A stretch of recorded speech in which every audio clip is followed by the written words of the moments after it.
Hello everyone, my name is Ekaterina Kardakova. I'm an opera singer, voice and public speaking coach. In this video I want to tell you about 5 mistakes which you might do when you lose the attention of your audience. Pretty often I hear the question when I do my webinars about charisma, about public speaking. Pretty often people ask, how can I engage my audience? How can I keep the attention of my audience? How can I speak to be heard? So I can effectively communicate with my audience. So here are 5 mistakes which you might do when you lose the attention of your audience. Mistake number 1 is a monotonous speech. Pretty often speakers do or tell their information pretty monotonous. I tell you this story. Recently I had a conversation with a client of mine. He told me that he hired 2 people, 2 marketeers to tell about his software.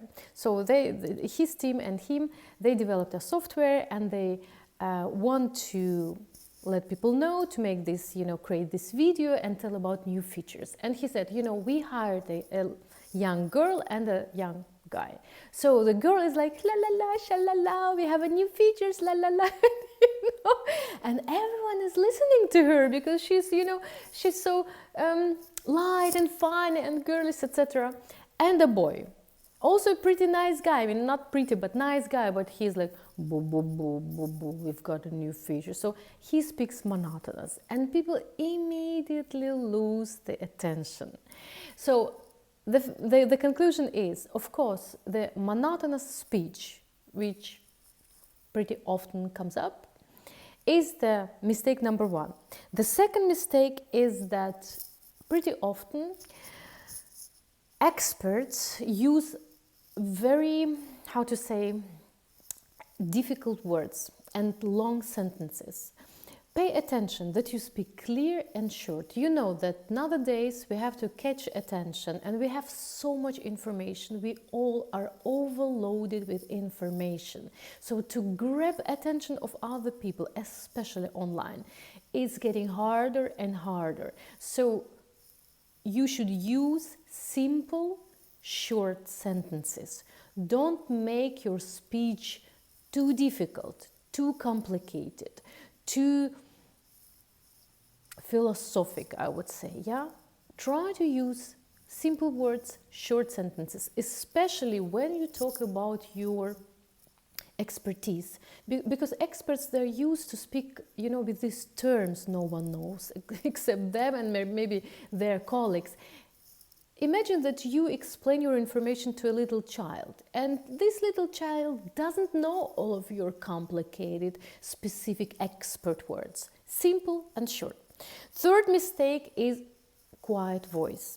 I recently made my own research. I always thought that quiet voice is more about women, because many women come to my training saying, I want to speak louder. And I thought maybe it's something female, maybe it's more common that females have this quiet voice. But as I said, I did my own research and I understood that it has nothing to do with gender. It's more about allowing yourself to express yourself loud. So what I mean, when you allowed yourself to tell about your expertise, to tell about your achievements, to tell about your strengths, you get louder. It's all about this allowness. But when you think actually it's not an achievement, I don't know what kind of strengths do I have, maybe it's not nice to show off everything what I've done, my experience, then you sound very quiet and monotonous. Fourth mistake is that pretty often a speaker doesn't have the eye contact. I know that some of my colleagues at public speaking trainings, they say if you're nervous, just, choose a point in the wall and have a communication with this point.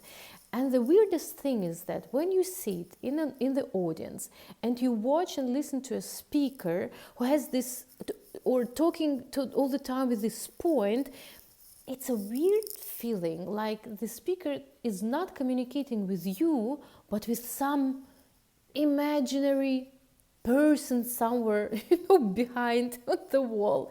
So if you speak not in a, in front of a group of people where not 1,000 people, but just a little group, 10, 20, 30 people, try to look in their eyes. Try to talk to them.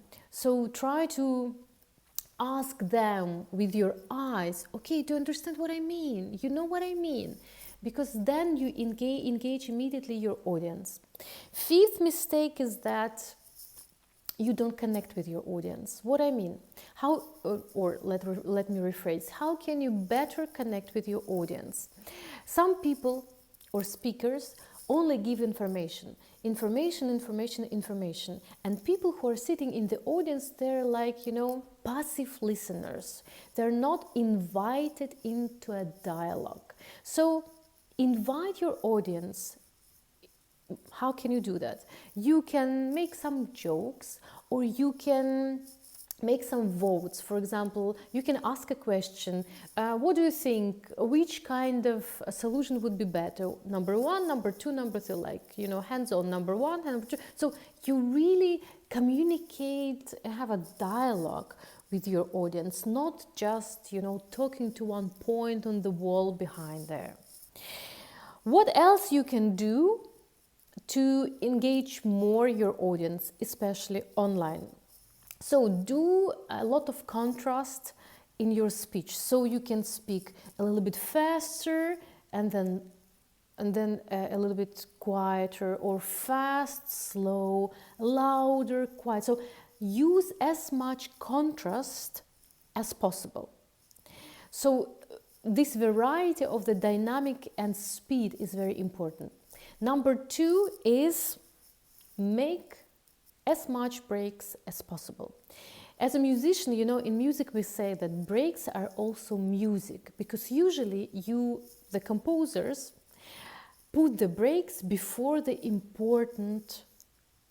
some important, a motive, an important phrase.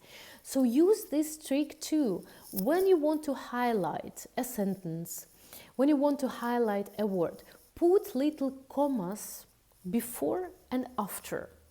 Because when you put these commas, you do these little breaks, people immediately start to listen more.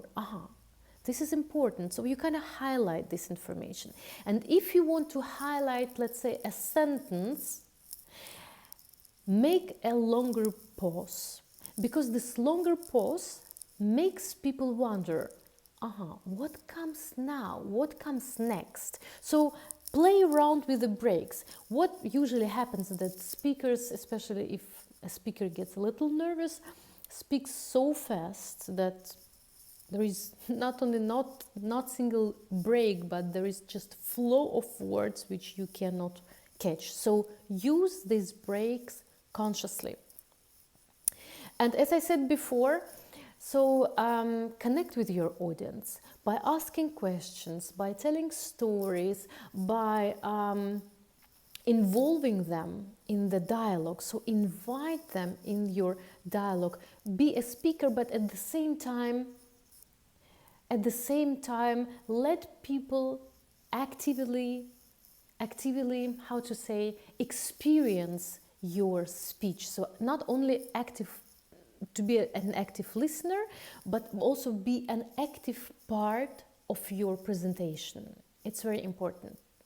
So let me know in the comments what kind of mistakes, which I told you now, do you do? And what kind of solution do you use? It's very interesting for me what you will write.